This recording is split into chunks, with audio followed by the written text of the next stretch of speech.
Hi viewers, this is Dr. Shilpa from Dr. Shilpa Women's Clinic, Kondapur. నేను ఈరోజు చెప్పదలుచుకున్న topic generally fertility కోసం కానీ ప్రెగ్నెన్సీకి ప్లానింగ్ అంటూ కపుల్ వచ్చినప్పుడు వాళ్ళకి టైమ్డ్ ఇంటర్ కోర్స్ గురించి ఎక్స్ప్లెయిన్ చేయడం జరుగుతుంది. సో ఈ టైమ్డ్ ఇంటర్ కోర్స్ అంటే ఏంది, ఎందుకు టైమ్డ్ ఇంటర్ కోర్స్ స్పెసిఫికల్లీ పట్టుకోవాలి అనేది చెప్పదలుచుకున్నాను.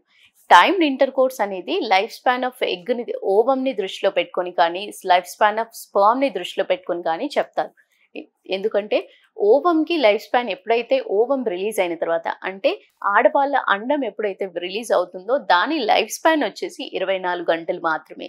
సో ఈ 24 గంటలు దృష్టిలో పెట్టుకొని మీకు టైమ్డ్ ఇంటర్ కోర్స్ అనేది చెప్పడం జరుగుతుంది. అదేవిధంగా స్పర్మ్కి 70, చాలా మంది అడుగుతారు స్పర్మ్కి లైఫ్ స్పాన్ ఎంత టైం ఉంటుంది మేడం అని అడుగుతారు. స్పర్మ్కి లైఫ్ స్పాన్ వచ్చేసి 72 hours, అంటే ఒక 2 to 3 days ఆఫ్ స్పర్మ్ది లైఫ్ స్పాన్ ఉంటుంది. కానీ యాక్టివ్ మొటైల్ ఫార్మ్స్ అనేది ఎప్పుడైతే 24 గంటల్లో యాక్టివ్గా ఉండే ఫార్మ్స్, నార్మల్ ఫార్మ్స్ అనేది హెల్తీగా ఉన్నప్పుడు కన్సెప్షన్ జరగడానికి అదే 24 గంటల లైఫ్ స్పాన్ అండం అనేది, ఫీమేల్ అండం అనేది విడుదలైన టైంలో ఇంటర్ కోర్స్ అనేది జరిగినట్టయితే కన్సెప్షన్ అనేది ఈజీ జరుగుతుంది. కాబట్టి దీన్ని టైమ్డ్ ఇంటర్ కోర్స్ కింద, అంటే ఎవ్రీ ఆల్టర్నేట్ డే, డైలీ చేసుకుంటే చాలా మంది అంటారు డైలీ యాక్టివిటీ వచ్చినప్పుడు ఏమైనా ప్రెగ్నెన్సీ పాసిబుల్ కాదా, ఫెయిల్ అయ్యే అవకాశాలు ఉంటాయా మేడం అని.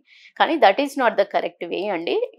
మేము చెప్పేది ఆల్టర్నేట్ డే అనేది అట్లీస్ట్ 2 days కంటే ఎక్కువ గ్యాప్ రాకూడదు అని. Every alternate day timed inter course, ఒకరోజు తప్పించి ఒకరోజు అయినా ఇంటర్ కోర్స్ అనేది మెయింటైన్ చేసినట్టయితే ప్రెగ్నెన్సీ అనేది ఈజీగా కన్సీవ్మెంట్ ఉంటుంది.